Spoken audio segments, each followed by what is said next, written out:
Hello friends, welcome to prep IAS. आप सभी का प्रेप आईएएस पे स्वागत है। फ्रेंड्स, इस सीरीज में हम मेंस प्रीवियस ईयर क्वेश्चंस को डिस्कस कर रहे हैं। क्वेश्चंस जो पिछले 5 इयर्स में पूछे गए हैं, 2016 से लेके 2020 के बीच में। और आज इस सेशन में हम बात करेंगे about society.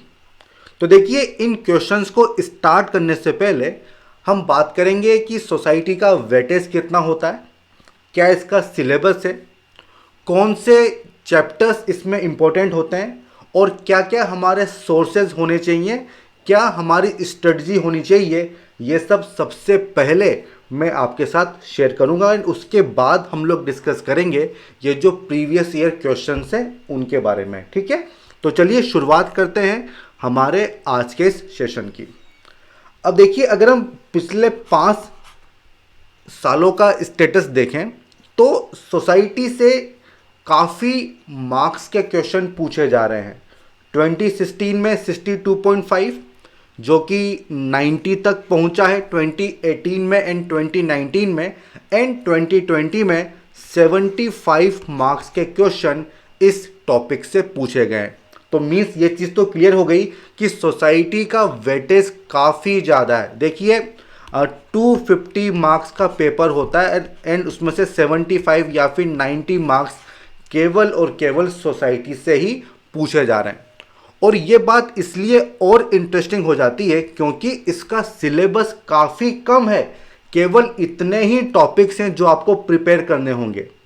Number 1, salient features of Indian society and diversity of India. ये एकदम फेवरेट टॉपिक है यूपीएससी का और इस टॉपिक से काफ़ी क्वेश्चंस पूछे गए हैं। हम आगे काफ़ी डिटेल में डिस्कस करने वाले हैं। Then, role of women and women organization. Population, उससे जुड़े हुए इश्यूज, पॉवर्टी, उससे जुड़े हुए इश्यूज, अर्बनाइजेशन, क्या प्रॉब्लम्स हैं, क्या सोल्यूशन होने चाहिए, क्या गवर्नमेंट की स्कीम्स हैं, इन पे क्वेश्चंस पूछे जाते हैं। ग्लोबलाइजेशन, उसका क्या इफेक्ट है इंडियन सोसाइटी पे, हमारे कल्चर पे, एनवायरनमेंट पे, वुमेन पे, ये सब यहाँ पे पूछा जाता है। देन, सोशल एम्पावरमेंट, जो बैकवर्ड सेक्शन है उनका एम्पावरमेंट किस तरह से किया जा रहा है, क्या प्रॉब्लम्स हैं, क्या सोल्यूशन है, ये सब यहाँ पे पूछे जाते हैं।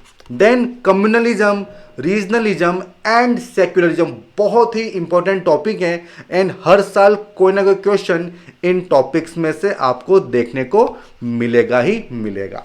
अब देखिए, इसीलिए मैंने कहा था कि सोसाइटी बहुत ही इंपॉर्टेंट टॉपिक है। क्यों?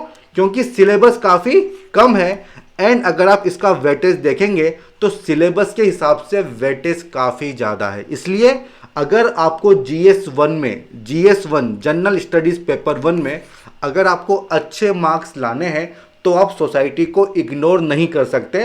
और क्योंकि काफ़ी लिमिटेड टॉपिक्स हैं इसलिए आप काफ़ी अच्छे से इनको प्रिपेयर कर सकते हो। अब देखिए, बात आती है कि हमारी स्ट्रेटजी क्या होनी चाहिए, किस तरह से हमें इन टॉपिक्स को प्रिपेयर करना चाहिए।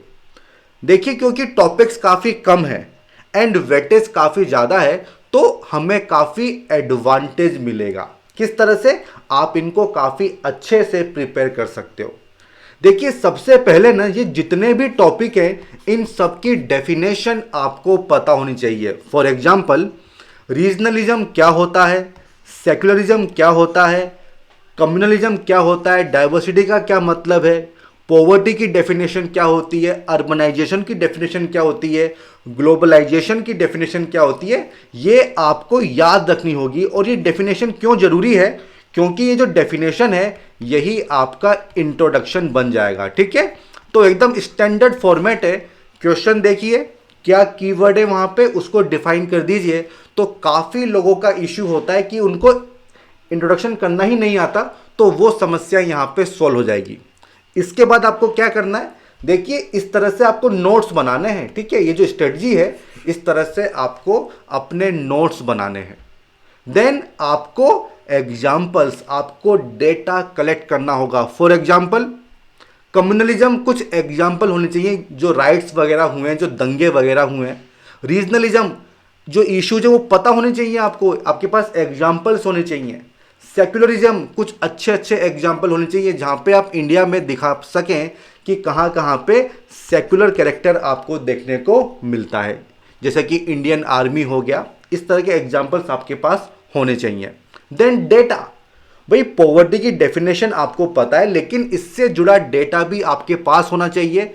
इंडेक्स, इंडेक्स भी आपको पता होनी चाहिए, जैसे कि मल्टी डायमेंशनल पॉवर्टी इंडेक्स। जहां तक अर्बनाइजेशन की बात है, आपको यह पता होना चाहिए कि सेंसस 2001 का क्या डाटा है, सेंसस 2011 का क्या डाटा है, और इसका प्रोजेक्शन क्या है, यह भी आपको पता होना चाहिए। देन पॉपुलेशन, उसका क्या ट्रेंड है, ये डेटा आपके पास होना चाहिए। कुछ इंडेक्स जैसे कि ह्यूमन डेवलपमेंट इंडेक्स, इसका डेटा आपके पास होना चाहिए। जहां तक पॉवर्टी की बात है तो ऑक्सफाम रिपोर्ट आपके पास होनी चाहिए। तो इस तरह से ह्यूमन डेवलपमेंट इंडेक्स, इस तरह से आपके पास डेटा होना चाहिए। और इसका इसका आपको क्या रिजल्ट मिलेगा कि जो आपका आंसर है उसकी क्वालिटी काफ़ी इंप्रूव हो जाएगी। देन आपको क्या तैयार करना है, इनसे जुड़े कॉन्सेप्ट, जैसे कि जब हम बात करते हैं ग्लोबलाइजेशन की, तो उसका इम्पैक्ट वुमेन पे क्या देखने को मिलता है, उसका इम्पैक्ट एनवायरनमेंट पे क्या देखने को मिलता है। जब हम बात करते हैं अर्बनाइजेशन की, तो अर्बन स्प्रॉल क्या होता है। तो ये जितनी भी जुड़ी हुई टर्म्स हैं ये आपको क्लियर होनी चाहिए, इन पे डायरेक्ट क्वेश्चंस पूछे जाते हैं। देन आपको और क्या प्रिपेयर करना है, जो भी टॉपिक दिए गए हैं उनसे जुड़े इश्यूज क्या हैं, उनके कॉजेस क्या हैं, उनके सॉल्यूशंस क्या होने चाहिए, ये भी आपको पहले से ही प्रिपेयर कर लेने होंगे। जैसे कि पॉवर्टी, तो पॉवर्टी क्यों होती है, ये कुछ 5 to 6 डायमेंशन आपकी प्रिपेयर होनी चाहिए। इसके सॉल्यूशन क्या होने चाहिए वो भी आपको पता होना चाहिए। गवर्नमेंट क्या कर रही है, ठीक है, कुछ केस स्टडी आपके पास है क्या। तो इस तरह से आपको अपने नोट्स को एनरिच करना होगा। हमारा कॉन्स्टिट्यूशन क्या बोलता है, अगर आप वुमेन एम्पावरमेंट की बात करते हैं, आप बैकवर्ड सेक्शन की बात करते हैं, आप SC ST की बात करते हैं, तो हमारे संविधान में कौन से प्रोविजन है वो आपको पता होने चाहिए, वो आर्टिकल नंबर आपको पता होना चाहिए। गवर्नमेंट की कौन सी स्कीम्स हैं, जैसे कि अगर वुमेन की बात करें तो बेटी बचाओ बेटी पढ़ाओ, उसके बाद जो बैकवर्ड सेक्शंस हैं उनके लिए आप नई मंजिल नई रोशनी, ठीक है। तो इस तरह से आप जो है जो माइनॉरिटी के लिए जो स्कीम चलाई जा रही हैं उनको आप नोट्स बना सकते हैं। देन सुप्रीम कोर्ट के जजमेंट्स हो गए, कौन कौन से लेजिस्लेशंस हैं जो पास किए गए, जैसे कि डाउरी प्रोहिबिशन एक्ट है, डोमेस्टिक वायलेंस एक्ट है। तो ये सब आपके नोट्स में होना चाहिए। इसका पर्पस क्या है, इससे आपकी जो आंसर की क्वालिटी है ना वो काफ़ी इम्प्रूव हो जाती है। देन और क्या प्रिपेयर करना होगा, जो मंथली मैगजीन्स आती हैं उनमें कुछ सोशल इश्यूज होते हैं, जैसे कि अभी रिसेंटली ट्रिपल तलाक न्यूज़ में था, सबरीमाला टेम्पल न्यूज़ में था। तो इन पे अक्सर क्वेश्चंस पूछे जाते हैं, डायरेक्टली नहीं पूछा जाएगा, इनडायरेक्टली पूछा जाएगा, लेकिन अगर आपको एग्जाम्पल पता होगा तो उसको आप वहाँ पे कोट कर सकते हो और उससे जो आपके आंसर की क्वालिटी है वो काफ़ी इम्प्रूव हो जाएगी। इसके बाद देखिए, आपको हर टॉपिक के लिए कंक्लूजन भी पहले से ही प्रिपेयर करना होगा। ये मैं क्यों कह रहा हूँ, क्योंकि टॉपिक्स काफ़ी कम है। अगर कोई क्वेश्चन आता है पॉपुलेशन पे तो उसका कंक्लूजन आपका पहले से ही प्रिपेयर होना चाहिए। अर्बनाइजेशन पहले से प्रिपेयर कर लो, रीजनलिज्म, सेक्युलरिज्म, कम्युनलिज्म पहले से ही प्रिपेयर कर लो, क्योंकि ऐसा नहीं होगा कि एक टॉपिक के ऊपर 2 क्वेश्चन पूछे जाएंगे, ठीक है। तो अगर आपने हर टॉपिक के ऊपर एक कंक्लूजन भी तैयार कर लिया तो हमारा काम हो जाएगा। इसके अलावा देखिए, एक चीज़ आपको और प्रिपेयर करनी होगी, वो है स्कीम्स। देखिए, अर्बनाइजेशन को लेके काफ़ी सारी स्कीम्स आती हैं गवर्नमेंट की और उस पर क्वेश्चंस पूछे जाते हैं। हम देखेंगे भी सही किस तरह से स्मार्ट सिटी पे क्वेश्चन पूछा गया, किस तरह से जो ट्रांजिट ओरिएंटेड डेवलपमेंट होता है उस पॉलिसी को लेके क्वेश्चन फ्रेम किया गया। तो ये सब जो स्कीम्स हैं ये भी आपको पता होनी चाहिए, इनके एम क्या है, इनके ऑब्जेक्टिव क्या है, तो वो आपको क्लियर होना चाहिए, ठीक है। तो ये मिनिमम रिक्वायरमेंट है, ये मिनिमम रिक्वायरमेंट है सोसाइटी के टॉपिक को प्रिपेयर करने के लिए। और देखिए, सोसाइटी में हमेशा ध्यान रखना कि जितने ज़्यादा एग्जाम्पल्स आप दे पाएंगे उतने ही आपको मार्क्स मिलेंगे, ठीक है। तो नंबर ऑफ पॉइंट्स ज़्यादा होने चाहिए और हर पॉइंट के साथ आपके पास एग्जाम्पल भी होना चाहिए। तभी तभी आप दूसरों से अच्छा परफॉर्म कर पाएंगे, तभी आपको औरों से ज़्यादा मार्क्स मिलेंगे। तो इस बात का आपको ध्यान रखना होगा, ठीक है। तो मैंने आपको सिलेबस बता दिया, मैंने आपको स्ट्रेटजी बता दी। अब बात आती है कि सोर्सेज, कि कौन से सोर्सेज होने चाहिए जहां से हमें सोसाइटी को प्रिपेयर करना है। तो देखिए एनसीईआरटी क्लास 11 क्लास 12 ये तो मस्ट है ही सही, इनको आप सब लोग प्रिपेयर करते ही हैं। और इसके अलावा आपको विजन का वैल्यू एडेड मटेरियल भी फॉलो करना है। काफ़ी अच्छे से सारे टॉपिक वहाँ पे कवर किए गए हैं, ठीक है, तो इसको प्रिपेयर कर लीजिए। इसके अलावा जो मंथली मैगजीन होती हैं उसमें जो सोशल इश्यूज होते हैं वो आपको प्रिपेयर करने हैं। तो ये बेसिक आपके सोर्सेज हैं, मटेरियल हैं जो आपको प्रिपेयर करना है। इससे ज़्यादा कुछ करने की ज़रूरत नहीं है, ठीक है, इससे ज़्यादा कुछ करने की आपको ज़रूरत नहीं है। कोई बुक वगैरह फॉलो नहीं करनी है, एनसीईआरटी को फॉलो कर लो, विजन का वैल्यू एडेड मटेरियल फॉलो कर लो। इसके अलावा जो मंथली मैगजीन आती है इसको आपको फॉलो करना होगा, ठीक है। तो यहाँ तक क्लियर है। अगर किसी का भी कोई भी डाउट है तो आप सीधे कमेंट सेक्शन में लिख के मुझसे पूछ सकते हैं, मैं डेफिनेटली सबका रिप्लाई करूंगा, ठीक है। यहाँ तक क्लियर है। तो जो हमारा फर्स्ट सेगमेंट है वो तो यहीं पे ख़त्म होता है। हमने सिलेबस डिस्कस कर लिया, हमने स्ट्रेटजी देख ली, हमने सोर्सेज पता कर लिए। अब हम आते हैं प्रीवियस ईयर क्वेश्चंस पे एंड वन बाय वन जितने भी टॉपिक्स हैं उनसे जुड़े जो क्वेश्चंस पूछे गए हैं वो एक साथ ही हम डिस्कस करेंगे। जैसे कि जो फर्स्ट टॉपिक है salient features of Indian society and diversity, तो इस टॉपिक में पिछले 5 साल में जितने क्वेश्चन पूछे गए थे उसको सबसे पहले हम डिस्कस कर लेंगे और इस तरह से वन बाय वन सारे टॉपिक्स को हम डिस्कस करने वाले हैं।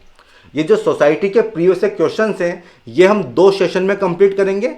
आज फर्स्ट सेशन है एंड जो नेक्स्ट सेशन होगा उसमें हम सोसाइटी को कंप्लीट कर देंगे, ठीक है। तो इस तरह से ये हमारे सेशन चलने वाले हैं। तो चलिए शुरुआत करते हैं हमारे सेकंड सेगमेंट की। और जो फर्स्ट क्वेश्चन है ये 2017 में पूछा गया था, 10 मार्कर है, ठीक है।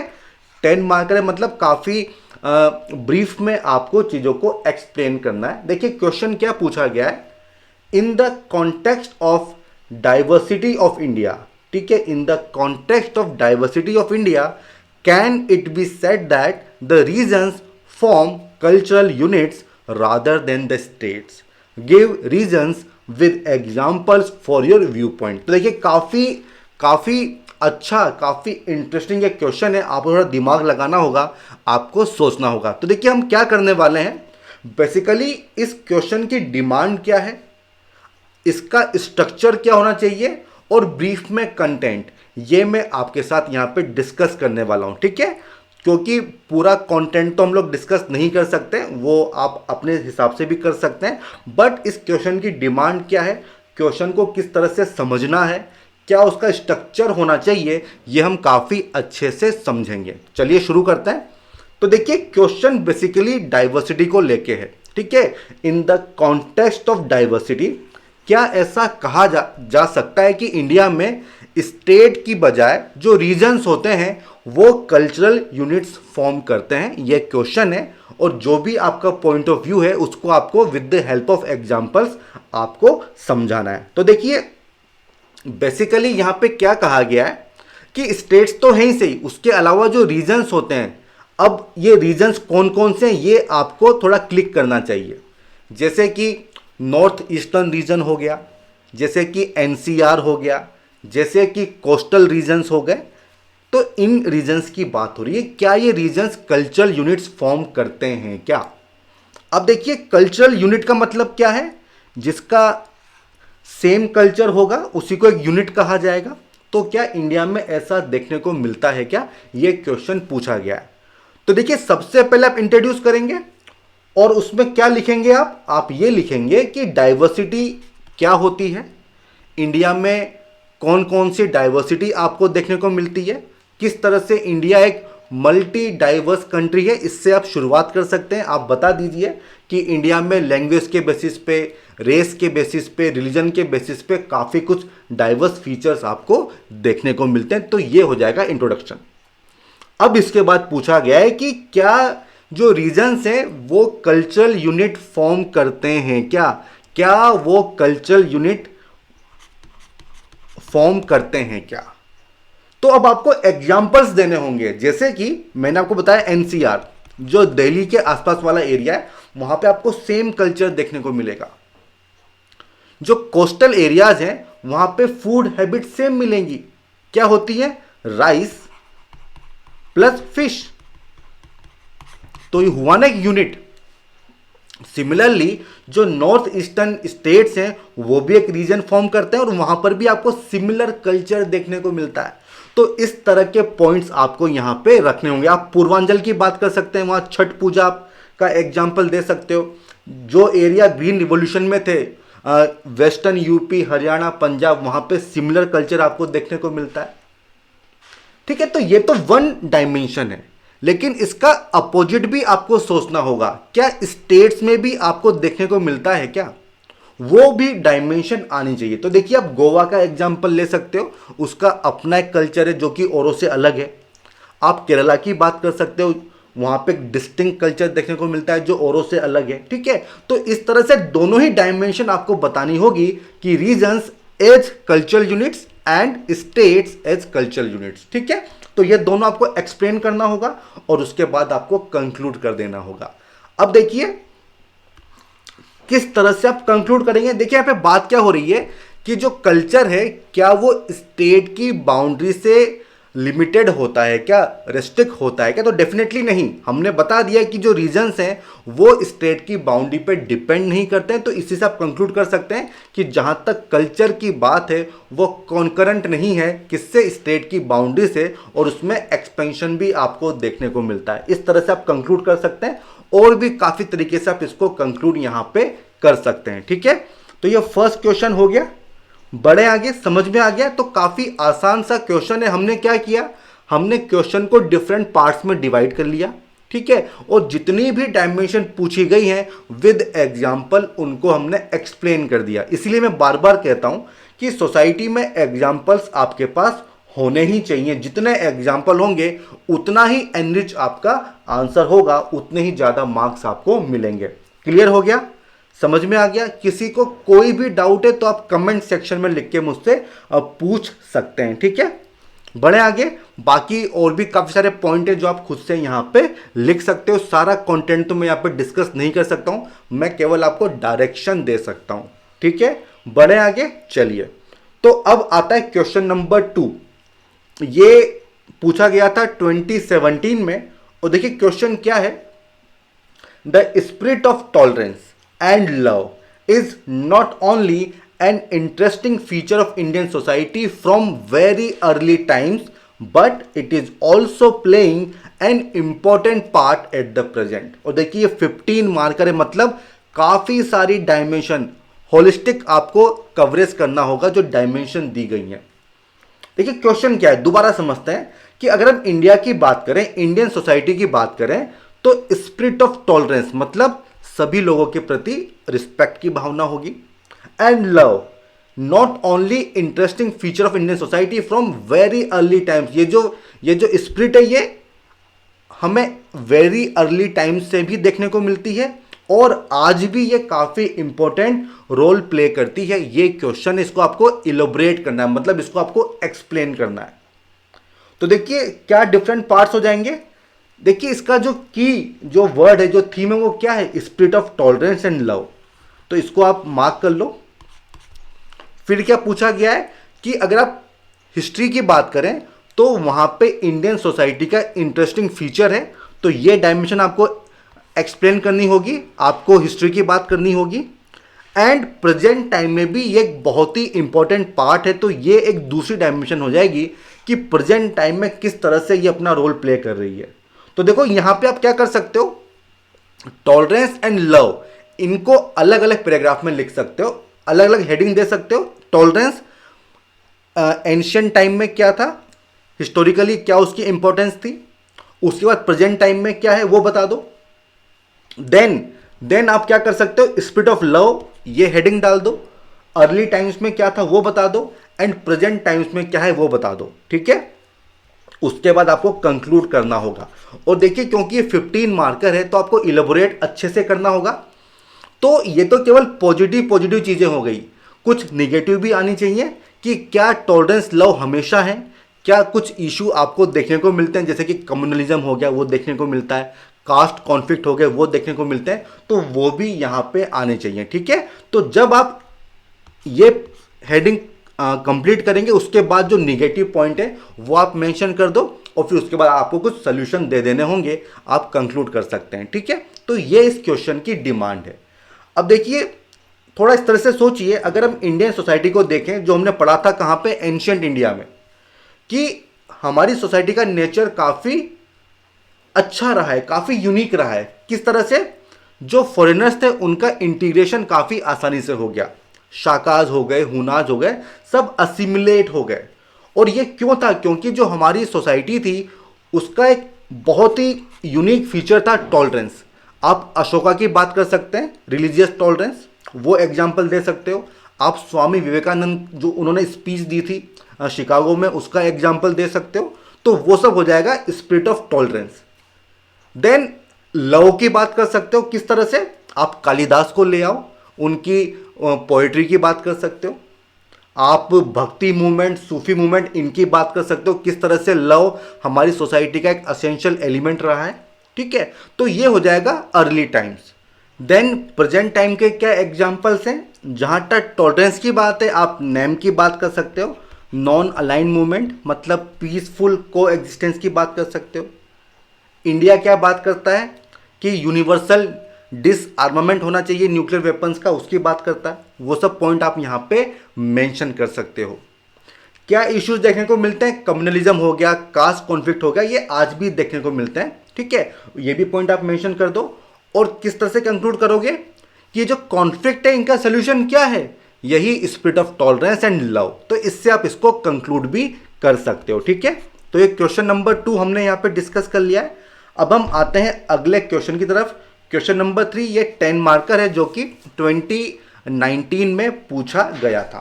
देखिए क्वेश्चन क्या है, what makes Indian society unique in sustaining its culture. देखिए हर क्वेश्चन में उसका कीवर्ड आपको खोजना होगा क्योंकि उसी से आप इंट्रोड्यूस करेंगे। और यहां पे क्या है वो वर्ड? कल्चर। ठीक है, तो क्वेश्चन क्या पूछा गया है कि वो कौन से फीचर्स हैं जो इंडियन सोसाइटी को यूनिक बनाते हैं। किस लिए? क्योंकि कल्चर को सस्टेन आज भी किया हुआ है, मतलब जो हमारी कल्चरल वैल्यूज हैं वो काफ़ी पुरानी है, आज भी वो वैल्यूज हमें देखने को मिलती है। जो हमारा कल्चर है, जो ट्रेडिशन है, वो अभी भी हमने सस्टेन किया हुआ है। तो ऐसे कौन से फीचर्स हैं जिसकी वजह से ये जो सस्टेनेबिलिटी है ये हमें देखने को मिलती है, ये क्वेश्चन की डिमांड है। तो वो सारे जो पॉइंट्स हैं वो आपको बताने होंगे। और क्योंकि 10 मार्कर है तो यहाँ पे एक ही डायमेंशन पूछी गई है, केवल आपको डिस्कस करना है। तो देखिए कल्चर से आप शुरुआत कर दो। क्या आपका इंट्रोडक्शन होगा? कल्चर की डेफिनेशन लिख दो कि ये होता क्या है। बेसिकली वे ऑफ लाइफ होता है। तो इससे आप यहाँ से शुरुआत कर सकते हो। डिस्पाइट सो मच डाइवर्सिटी, आज भी जो हमारा कल्चर है वो पूरा सस्टेन किया हुआ है। इस तरह से आप यहाँ पे शुरुआत कर सकते हो। और ऐसा क्यों पॉसिबल हुआ है? क्योंकि काफ़ी सारे फीचर्स हैं। एक फीचर जस्ट अभी हमने देखा, टॉलरेंस एंड लव, उसको आप लिख सकते हो। आप यहाँ पे बात कर सकते हो हारमोनी की, शुरुआत से ही हारमोनी रही है।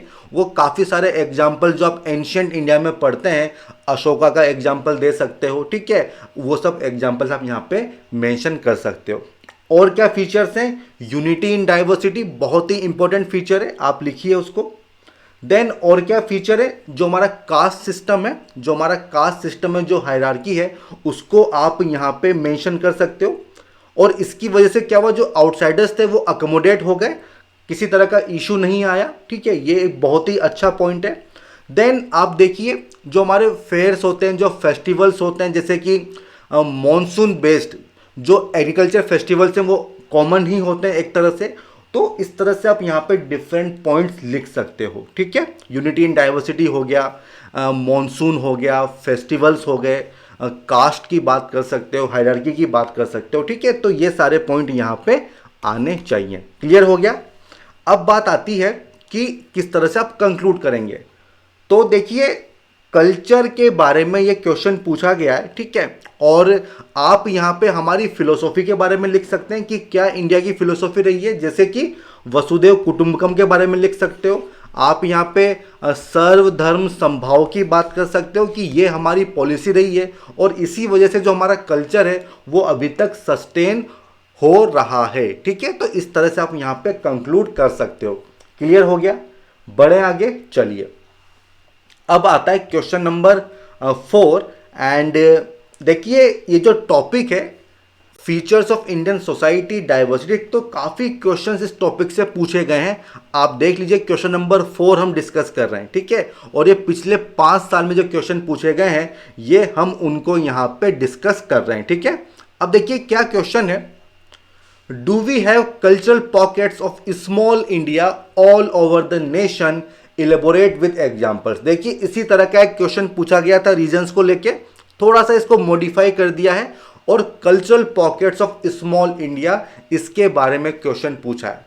कब पूछा गया था? 2019 में एक 15 मार्कर ये क्वेश्चन है और काफ़ी सारे एग्जाम्पल्स आपको यहाँ पे देने होंगे। इसको इलेबोरेट करना है, मतलब और अच्छे से आपको इसको एक्सप्लेन करना है। तो देखिए cultural pockets of small India, तो देखिए जब हम इंडिया की बात करते हैं तो इंडियन सोसाइटी एक मल्टी कल्चरल सोसाइटी है। तो कल्चरल पॉकेट्स का मतलब क्या हुआ कि विद इन इंडिया क्या छोटे छोटे पार्ट्स में हमको वही मल्टी कल्चरल सोसाइटी देखने को मिलती है क्या? ये इस क्वेश्चन की डिमांड है। मैं फिर से आपको समझाता हूं। देखिए इंडिया का क्या कॉन्सेप्ट है? मल्टी कल्चरल सोसाइटी है। तो कल्चरल पॉकेट्स का मतलब क्या हुआ? क्या सेम मल्टी कल्चरल सोसाइटी हमें छोटे छोटे पार्ट्स में देखने को मिलती है क्या? उसी को कहा जाएगा कल्चरल पॉकेट्स और इसी को आपको विद एग्जांपल्स एक्सप्लेन करना है। तो देखिए काफ़ी सारे पॉइंट्स हैं आपके पास। सबसे पहले आप क्या करोगे? आप करोगे इंट्रोड्यूस करोगे। आप चाहें तो कल्चर को एक्सप्लेन कर दो, आप चाहें तो इंडियन सोसाइटी की जो मेन फीचर है कि मल्टी कल्चरल सोसाइटी है उसको एक्सप्लेन कर सकते हो। देन आपको एग्जाम्पल्स देने होंगे कल्चरल पॉकेट्स के, जैसे कि देखिए इंडिया में देखिए कोई भी रीजन ऐसा नहीं है जहां पे फुल रिसोर्सेज हों और इसी वजह से देखिए माइग्रेशन आपको देखने को मिलता है। और जब माइग्रेशन होता है तो लोगों के साथ उनका कल्चर भी साथ में जाता है और वो जहाँ पे जा रहे हैं तो वहाँ पे जो उनका कल्चर है वो औरों के साथ मिक्स हो जाता है और इसी तरह से कल्चरल पॉकेट बन जाती है। देखिए आप एमएनसी का एग्जाम्पल दे सकते हो। यहाँ पे आपको गुजराती, बिहारी, यूपी, बंगाली, मराठी सब लोग देखने को मिलेंगे, वो एग्जाम्पल दे सकते हो। आप किसी मल्टी स्टोरी बिल्डिंग जो टाउनशिप वगैरह होती हैं इनका एग्जाम्पल दे सकते हो। अलग अलग कल्चर के लोग यहाँ पे रहते हैं तो ये भी एक अच्छा एग्जाम्पल है। आप एनसीआर रीजन का एग्जाम्पल दे सकते हो, हर तरफ से लोग वहाँ पे आते हैं और सेटल हो जाते हैं, ठीक है। तो ये भी एक अच्छा एग्जाम्पल हो जाएगा। आप गणपति फेस्टिवल की बात कर सकते हो। मुंबई में हर तरह की जो कम्युनिटी होती है वो उसको सेलिब्रेट करती है, ठीक है। तो इस तरह के जो कल्चरल पॉकेट्स हैं वो आपको यहाँ पे एक्सप्लेन करना है, समझ में आ गया? देन आपको कंक्लूड करना होगा। किस तरह से करोगे?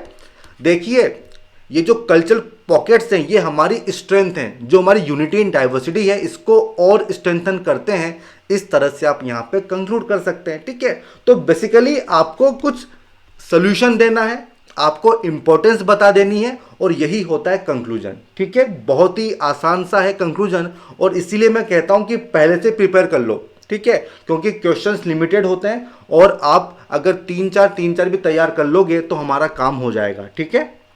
तो ये हो गया क्वेश्चन नंबर 4। बढ़े आगे क्वेश्चन नंबर 5 की तरफ चलिए। तो देखिए ये जो क्वेश्चन है ये अभी रिसेंटली पूछा गया है 2020 में, एक 15 मार्कर है। क्या क्वेश्चन है? Customs and traditions suppress reason leading to obscurantism, do you agree? 15 marker है, 2020 में पूछा गया था। क्यों पूछा गया था? क्योंकि ट्रिपल तलाक, सबरीमाला टेम्पल इशू ये काफ़ी न्यूज़ में थे, तो कस्टम ट्रेडिशन पे क्वेश्चन आना बनता था और ये क्वेश्चन आ गया। देखो क्वेश्चन में क्या पूछा गया है कि ये जो कस्टम होते हैं, जो ट्रेडिशंस हैं, जो रीति रिवाज हैं, ये रीजन को सप्रेस करते हैं और उससे होता क्या है? ऑब्स्क्यूरेंटिज्म होता है। मतलब आप चीज़ों को सही से समझ नहीं पाते हैं। अगर आप इनको ब्लाइंडली फॉलो कर लेंगे तो सुपरस्टिशन की बात आप कर सकते हैं। तो ये इस क्वेश्चन की थीम है। कैसे हैंडल करोगे? रीति रिवाज, क्या हमेशा उनसे ऑब्सक्यूरेंटिज्म देखने को मिलता है? डेफिनेटली नहीं। कहीं देखने को मिलता है, कहीं देखने को नहीं मिलता है। तो बस ये जो दोनों डायमेंशन है ये आपको एक्सप्लेन करनी है। सबसे पहले आप इंट्रोड्यूस करेंगे और इसमें बता दो कि कस्टम एंड ट्रेडिशंस क्या होते हैं। बेसिकली वे ऑफ लाइफ है, ठीक है, common ways of doing things हैं। Custom and traditions common ways of doing things जो काफ़ी लंबे समय से चले आ रहे हैं, जिनका कोई रिलीजियस बेसिस होता है। वो कौन कौन से एग्जाम्पल है जहां पे कस्टम ट्रेडिशन लीडिंग टू ऑब्सक्योरेंटिज्म देखने को मिलता है? देखिए, आप सती की बात कर सकते हैं, अगर आप ब्लाइंडली फॉलो करेंगे तो सती की बात कर सकते हैं, आप कास्ट डिस्क्रिमिनेशन की बात कर सकते हैं, आप अबॉर्शन की बात कर सकते हैं। अबॉर्शन, देखिए जो क्रिश्चियनिटी है उसमें अबॉर्शन को सिन माना गया है, पाप माना गया है, ठीक है। तो बेसिकली ये चीज सही नहीं है ना। इसका एग्जाम्पल दे सकते हो आप, सबरीमाला, ट्रिपल तलाक, इनकी बात कर सकते हो। तो ये हो गया कि जहां पे आपको ऑब्सक्योरेंटिज्म देखने को मिलता है।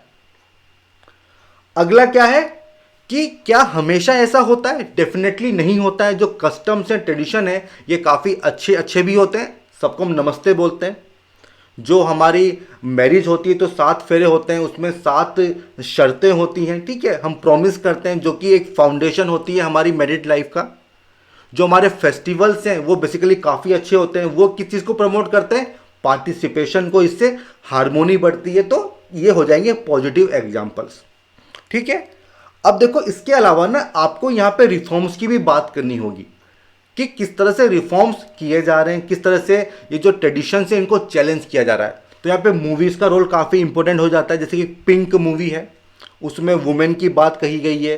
सांड की आंख अभी रिसेंटली मूवी आई थी, ठीक है, कि जो बूढ़ी औरतें हैं वो भी हर तरह से पार्टिसिपेट कर सकती हैं, ठीक है। तो इस तरह से आपको कुछ चैलेंजेस बताने होंगे, क्या रिफॉर्म्स लिए जा रहे हैं, और फिर आपको कंक्लूड करना होगा। तो देखिए, बेसिकली जहाँ तक कस्टम ट्रेडिशन की बात है, विद टाइम इनमें रिफॉर्म्स होने चाहिए, और जो हमारा कॉन्स्टिट्यूशन है उसी लाइन पे इन पे रिफॉर्म्स होने चाहिए, ठीक है। तो ये बेसिकली क्वेश्चन की डिमांड है, जो काफ़ी शॉर्ट में मैंने आपको एक्सप्लेन कर दिया है। आई होप आपको ये चीज़ समझ में आ गई होगी, ठीक है। बढ़े आगे, अब आते हैं क्वेश्चन नंबर 6 की तरफ। और ये क्वेश्चन क्या है? ये पूछा गया था 2018 में कास्ट सिस्टम को लेके। देखिए, कास्ट सिस्टम पे ना क्वेश्चन 2 बार पूछे गए हैं, ठीक है। तो कास्ट सिस्टम आपको अच्छे से समझ में आना चाहिए। जो वैल्यू एडेड मटेरियल है वहाँ पे काफ़ी अच्छे से इसको एक्सप्लेन किया गया है, ठीक है।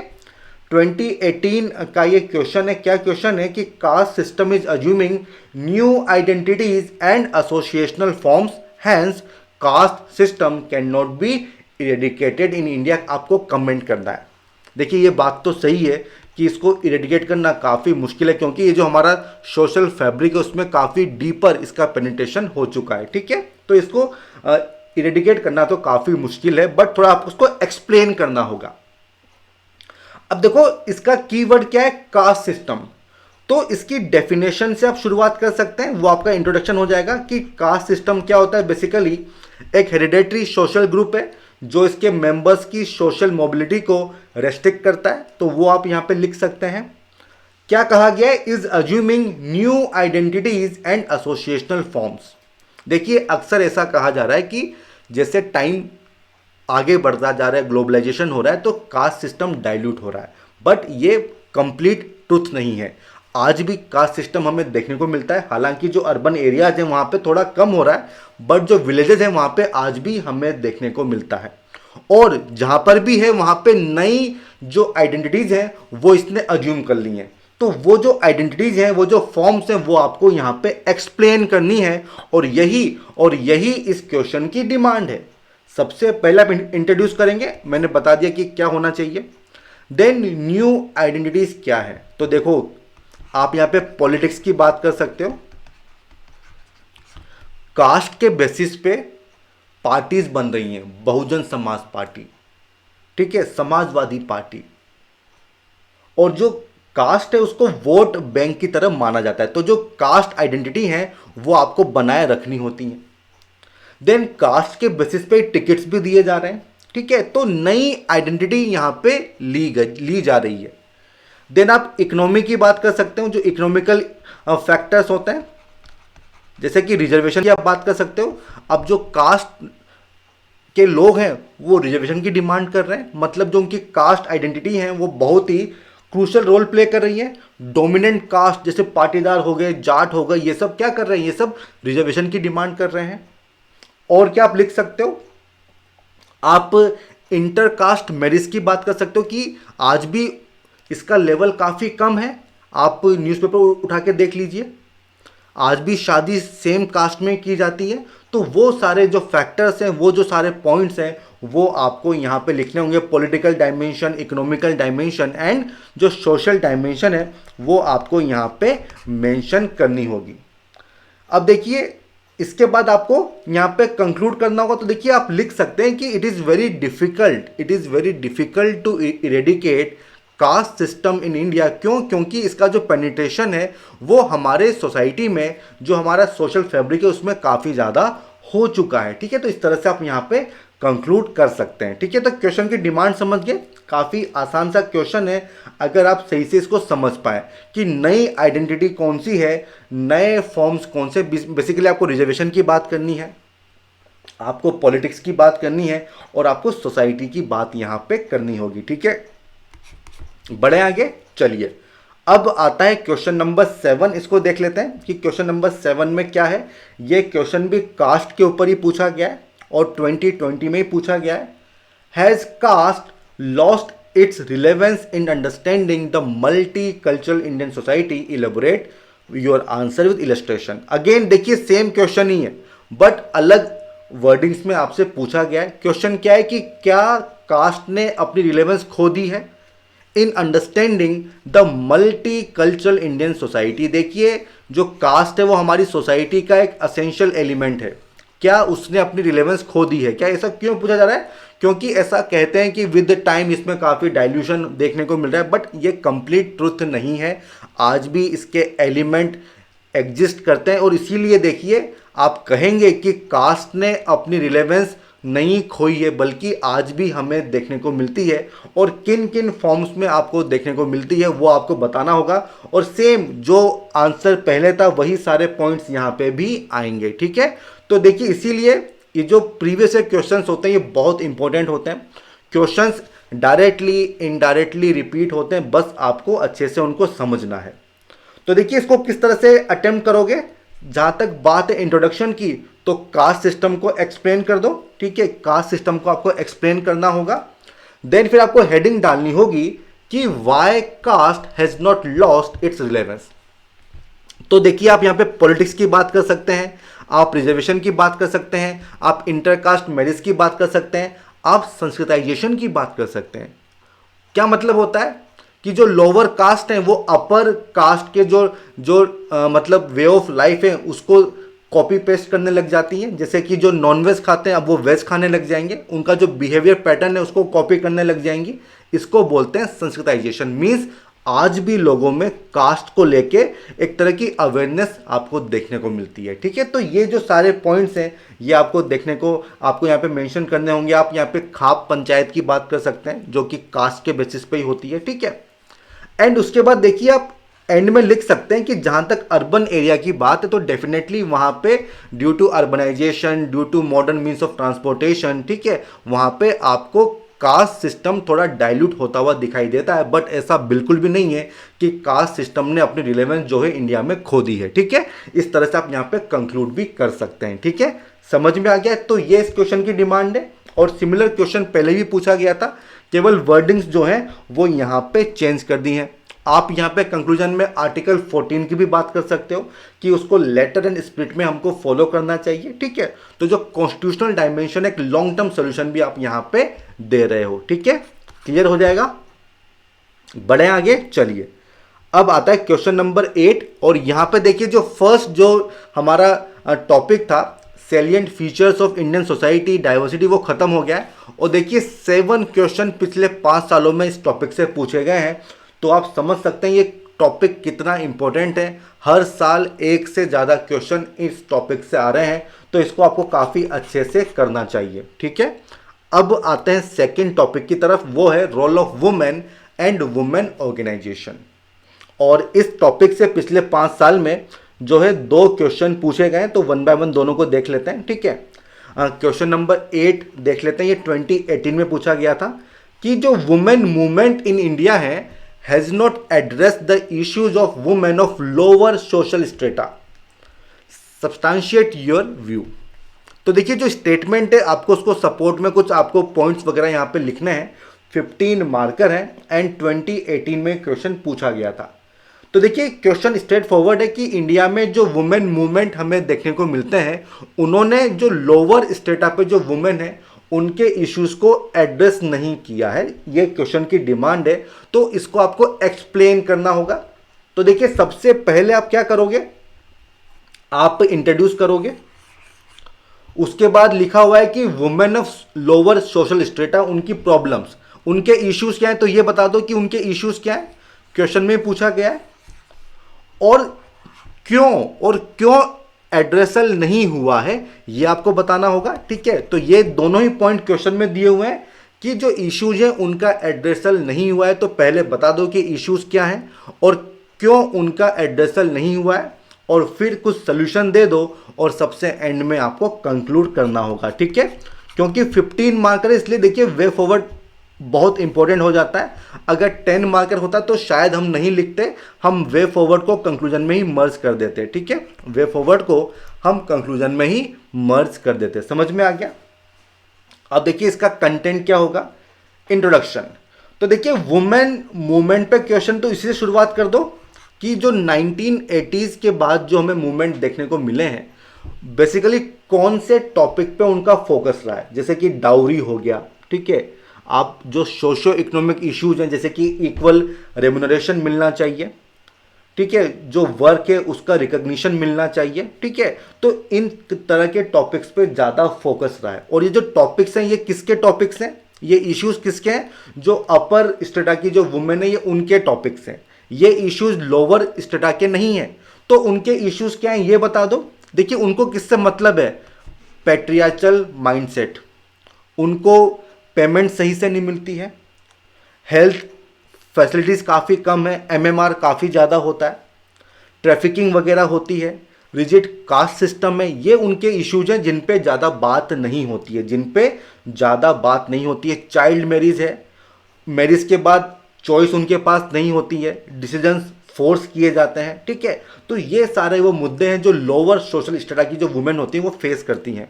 ठीक है, अब आपको बताना होगा कि क्या रीजंस हैं जिसकी वजह से इनका एड्रेसल नहीं हुआ है। तो देखिए ये जो लोअर सोशल स्टेटा की वुमेन के इश्यूज होते हैं इनको इतना लाइमलाइट नहीं मिलता है, जो मीडिया है वो ज़्यादा इनको अटेंशन नहीं देता है, क्योंकि टीआरपी नहीं मिलती है। ठीक है, तो जब टीआरपी नहीं मिलेगी तो दिखाया भी नहीं जाएगा। इसके अलावा ये जो ग्रुप है लोअर सोशल स्टेटा, यहाँ पे जो वुमेन है उसमें लीडरशिप काफ़ी कम देखने को मिलती है।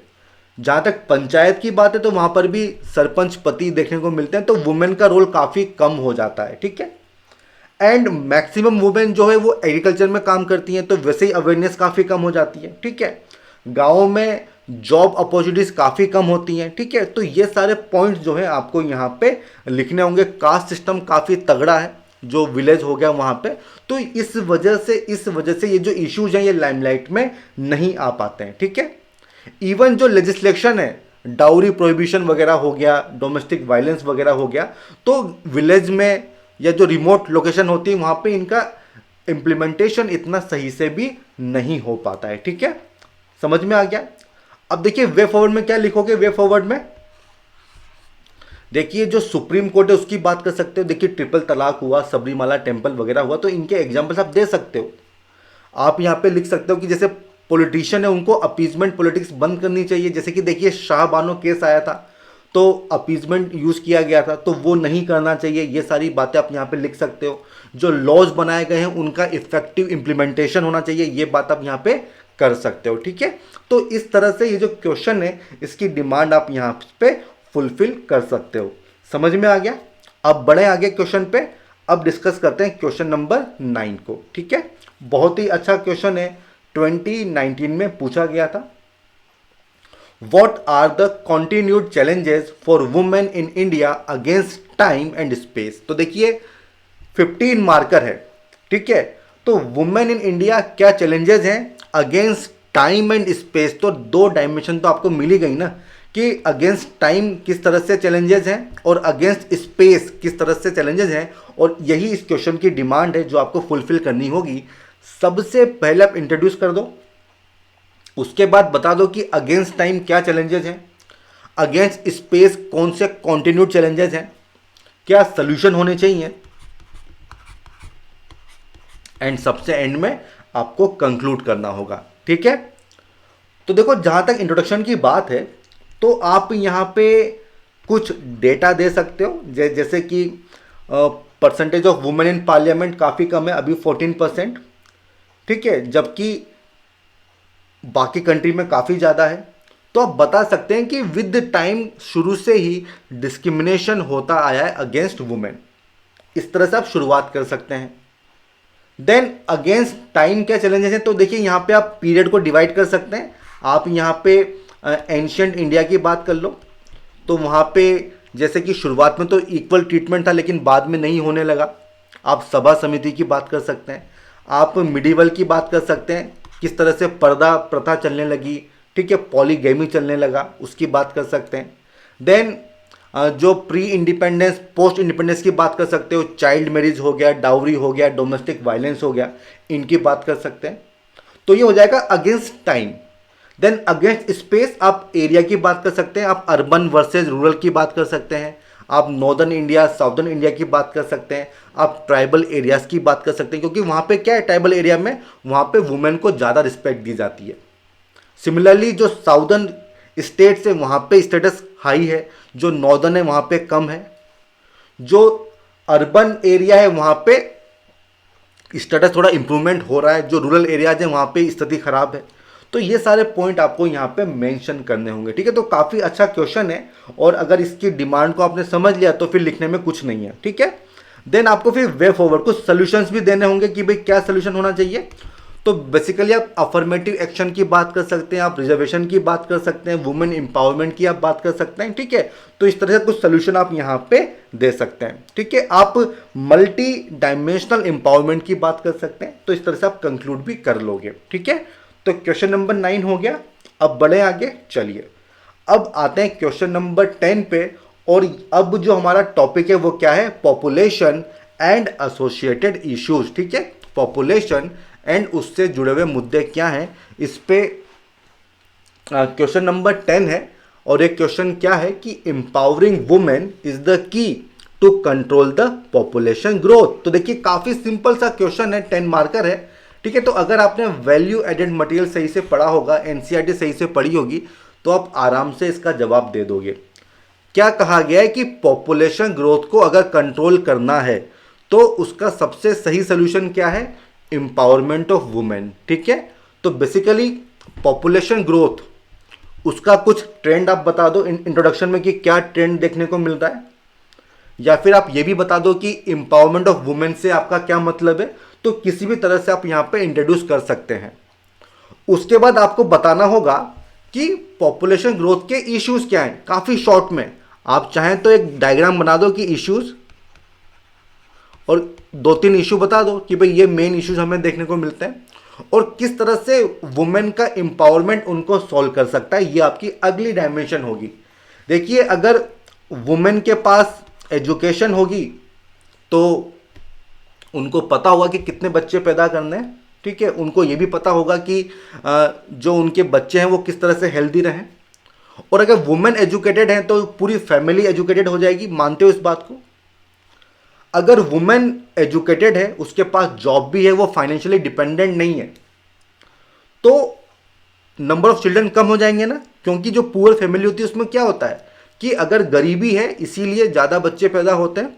ठीक है, ताकि उनको और हैंड्स मिल जाए काम करने के लिए। तो अगर वुमेन एजुकेटेड होंगी, उनके पास जॉब होंगी, हेल्दी कंडीशन में होंगी, तो उनसे आप पॉपुलेशन ग्रोथ को कंट्रोल कर सकते हो। सिमिलरली अगर पॉलिटिकल पार्टिसिपेशन होगा तो उसके रिगार्डिंग पॉलिसी बनाई जा सकती है, अवेयरनेस क्रिएट होगी।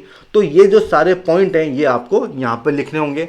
आप टेक्नोलॉजिकल एम्पावरमेंट की बात कर सकते हो कि अगर उनके पास मोबाइल का एक्सेस होगा तो अवेयरनेस ज़्यादा क्रिएट होगी, जो रिप्रोडक्टिव हेल्थ है उसके बारे में उनको ज़्यादा अच्छे से पता होगा, ठीक है। और इसका एंड कैसे करोगे, वो जो कोटेशन है कि अगर आप एक मैन को एजुकेट करते हो तो एक मैन ही होता है, अगर आप एक वुमेन को करते हो तो जो पूरी जनरेशन है वो पूरी की पूरी जनरेशन ही एजुकेटेड हो जाती है। तो इससे आप यहाँ पे कंक्लूड कर सकते हो, ठीक है। तो काफ़ी आसान सा क्वेश्चन है।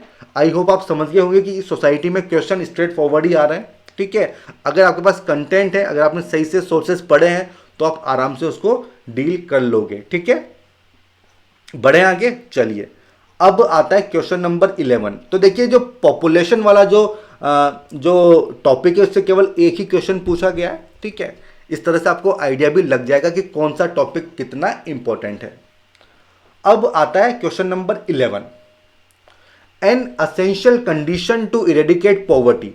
तो ये हमारा नया टॉपिक स्टार्ट हो गया, poverty and developmental issues is to liberate the poor from the process of deprivation, substantiate this statement with suitable examples, ठीक है। कुछ आपको आर्ग्यूमेंट्स देने होंगे, इसके सपोर्ट में कुछ एग्जांपल्स आपको देने होंगे। तो देखिए क्या कहा गया है कि अगर आपको पॉवर्टी को इरेडिकेट करना है, खत्म करना है, तो उसकी असेंशियल कंडीशन क्या है कि आपको पुअर को लिबरेट करना होगा, किससे, प्रोसेस ऑफ डेप्रीवेशन से, ठीक है। तो आपको पता होना चाहिए कि डेप्रीवेशन क्या होता है, ठीक है।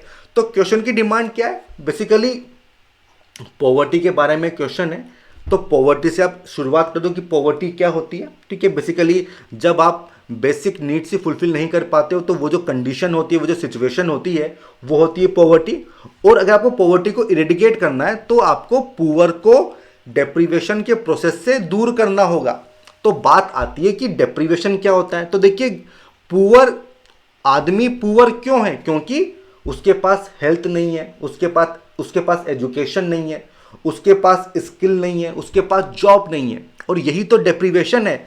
जब तक आप health, education, skill and job उसको नहीं दोगे, पुअर ही रहेगा। और यही बात हो रही है कि हमारा फोकस होना चाहिए प्रोसेस ऑफ डेप्रीवेशन, इससे हमें दूर करना है पुअर को, मतलब हमें health, education, skill and job पे ध्यान देना होगा, ठीक है। और इसके बाद क्या करो, गवर्नमेंट के जो स्कीम्स हैं इस डायरेक्शन में उसको बता दो, ठीक है, कि कौन कौन सी स्कीम से आप मनरेगा की बात कर सकते हो, ठीक है। आप मनरेगा की यहाँ पे बात कर सकते हो, आप राइट टू एजुकेशन की बात कर सकते हो, आप स्किल इंडिया मिशन की बात कर सकते हो, ठीक है। आप नेशनल हेल्थ मिशन की बात कर सकते हो, आप आयुष्मान भारत की बात कर सकते हो, ठीक है। तो ये सारे पॉइंट हैं जो आप यहाँ पे लिख सकते हैं, ठीक है।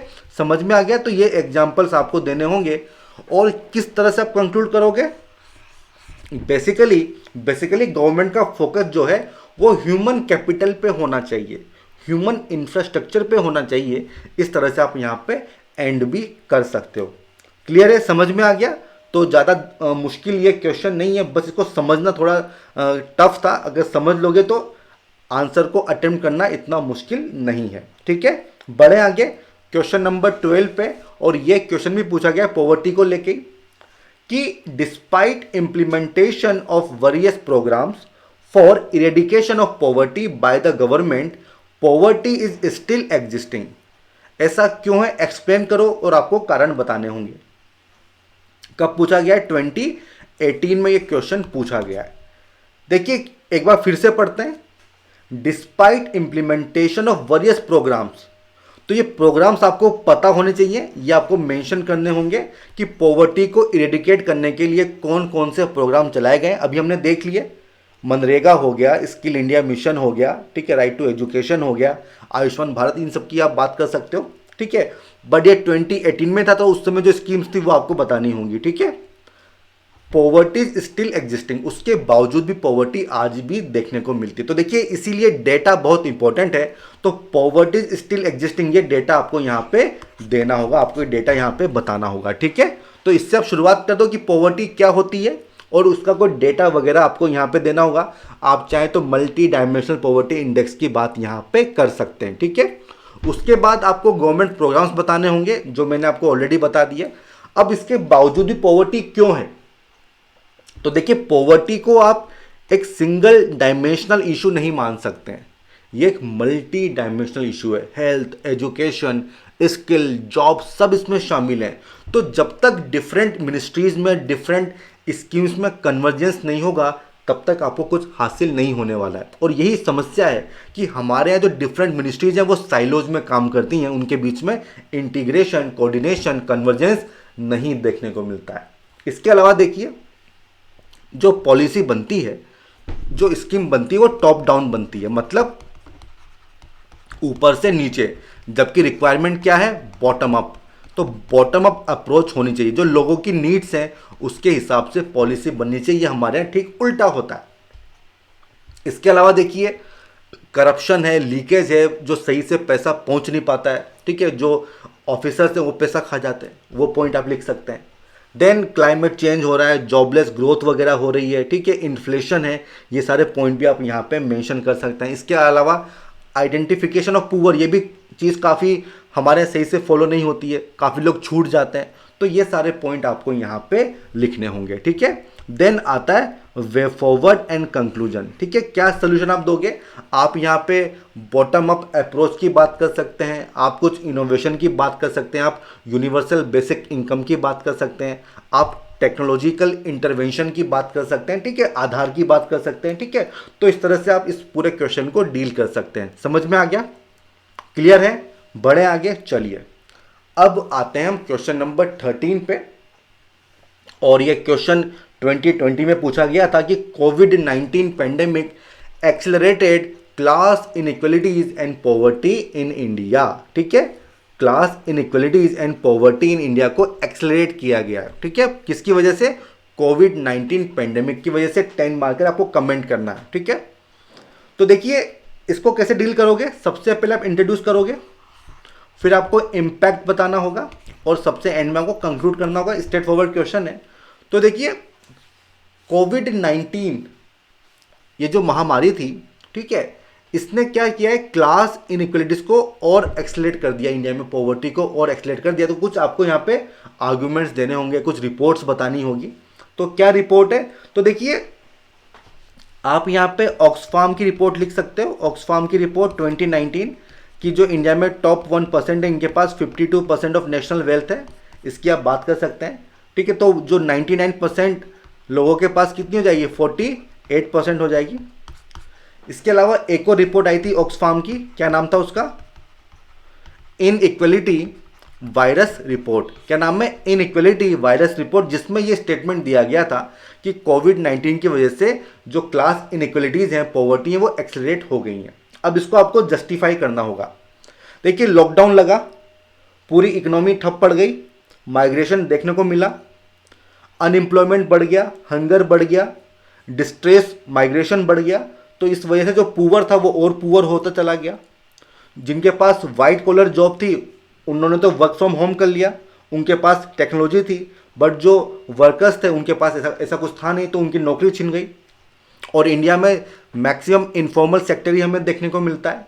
तो ये जो सारे पॉइंट हैं ये आपको बताने होंगे। जो वुमेन अनएम्प्लॉयमेंट रेट थी वो काफ़ी ज़्यादा हो गई थी, ये बात आपको यहाँ पे करनी होगी, ठीक है। यूएनडीपी की रिपोर्ट थी कि इंडिया में कोविड-19 की वजह से अराउंड 200 मिलियन जो पीपल हैं वो एक्सट्रीम पॉवर्टी में जा सकते हैं। तो इस तरह से आपको यहाँ पे जस्टिफाई करना होगा जो स्टेटमेंट यहाँ पे दिया हुआ है, ठीक है, समझ में आ गया। अब बात आती है कि कंक्लूजन में क्या करोगे। तो आप गवर्नमेंट की स्कीम्स बता सकते हो, जैसे कि गरीब कल्याण योजना हो गया, आत्मनिर्भर भारत हो गया। तो गवर्नमेंट का क्या एफर्ट्स है वो आप यहाँ पे लिख सकते हैं, उससे आप यहाँ पे कंक्लूड कर सकते हैं, ठीक है, क्लियर है, समझ में आ गया, बढ़े आगे। चलिए अब आता है क्वेश्चन नंबर 14 और ये स्ट्रेट फॉरवर्ड क्वेश्चन है, एस्पिरेशनल डिस्ट्रिक्ट इन इंडिया। तो देखिए स्कीम्स बहुत इंपॉर्टेंट होती हैं, डायरेक्ट क्वेश्चन पूछे जाते हैं। एग्जाम्पल आपके सामने की, mention core strategies for the transformation of aspirational district in India and explain the nature of convergence, collaboration and competition for its success. देखिए ये जो क्वेश्चन है इसमें मुझे कुछ समझाना नहीं है, स्ट्रेट फॉरवर्ड क्वेश्चन है। बेसिकली पॉवर्टी को दूर करने के लिए जो मोस्ट बैकवर्ड जो हमारे डिस्ट्रिक्ट थे उनके सोशो इकोनॉमिक डेवलपमेंट के लिए स्कीम आई थी, एस्पिरेशनल डिस्ट्रिक्ट प्रोग्राम, ठीक है। और उसी पे एक क्वेश्चन पूछा गया है कि इसकी कोर स्ट्रेटजी क्या है, किसकी, एस्पिरेशनल डिस्ट्रिक्ट की। तो इसके जो एम है, जो मैंने अभी आपको एक्सप्लेन किया, उससे आप यहाँ पे इंट्रोड्यूस कर सकते हैं। देन इसकी कोर स्ट्रेटजी क्या है वो आप बता दो क्या है। बेसिकली इसमें फोकस होगा हेल्थ के ऊपर होगा, न्यूट्रिशन के ऊपर होगा, एग्रीकल्चर के ऊपर होगा, वाटर रिसोर्स के ऊपर होगा, एजुकेशन के ऊपर होगा। तो इसके जो डायमेंशन है, जो फोकस एरिया है, वो आपको बताने होंगे।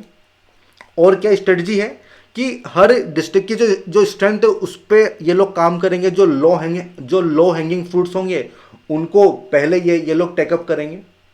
इसके अलावा इसमें रियल टाइम मॉनिटरिंग होगी प्रोग्रेस की, वो भी पॉइंट आप लिख सकते हैं। Then explain the nature of convergence, जो डिफरेंट स्कीम से उनका कन्वर्जेंस होगा। कंपटीशन, जो डिफरेंट डिस्ट्रिक्ट से इनके बीच में कंपटीशन होगा, डेल्टा रैंकिंग की आपको बात करनी होगी, delta ranking. Then collaboration, central level पे, स्टेट लेवल पे कोलैबोरेशन होगा, प्रभारी ऑफिसर्स बनाए गए हैं। तो ये सारी बातें आपको यहाँ पे करनी होगी। और मैं आपको कहूँगा कि एक बार इस स्कीम को पढ़ लीजिए, बहुत इंपॉर्टेंट है, मेंस में आपके लिए काम आएगी, ठीक है। तो देखिए ये 14 क्वेश्चन हमने डिस्कस कर लिए। तो ये जो सेशन है हमारा, आज हम यहीं पे कंक्लूड करेंगे, ठीक है, यहीं पे कंक्लूड करेंगे। हमने सिलेबस देख लिया, हमने स्ट्रेटजी देख ली, हमने सोर्सेज देख लिए एंड 14 क्वेश्चन हमने डिस्कस कर लिए। अब जो रिमेनिंग 15 क्वेश्चन है वो हम नेक्स्ट सेशन में डिस्कस करेंगे, ठीक है। एंड अगर आपका कोई भी इशू है तो आप कमेंट सेक्शन में लिख के मुझसे पूछ सकते हैं, मैं डेफिनेटली सबका रिप्लाई करूंगा। और अगर आपको ये सेशन पसंद आया हो तो इसको लाइक कीजिए, साथ ही साथ हमारे चैनल को आपको सब्सक्राइब करना होगा, शेयर करना होगा, फॉरवर्ड करना होगा, ताकि जो आपके फ्रेंड्स हैं वो भी हमारे इनिशिएटिव से जुड़ सकें। तो ठीक है फ्रेंड्स, हम फिर मिलेंगे, तब तक के लिए all the best, good bye.